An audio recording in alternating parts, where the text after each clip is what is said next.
We've really seen a resurgence in service cables or node service cables being deployed in the market, mainly because of the mass deployment of trying to serve the fiber to the home or trying to get to those underserved markets. The advantage of the node service cable is it allows you to get fiber close to the house, but use the existing infrastructure from the edge of the property into the house with the copper. So by bringing fiber closer to the home, it allows you to have a higher bandwidth to the customer, but still use the existing infrastructure that goes to the house. So in installations, they can bring fiber up to the front of the house, convert it to copper.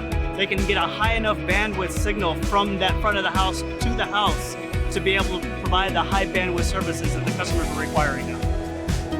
As we get into expanding fiber to the home, typically these are used as a stopgap that allows them to use the existing until they have the time and the resources to replace the whole infrastructure from their network to the home.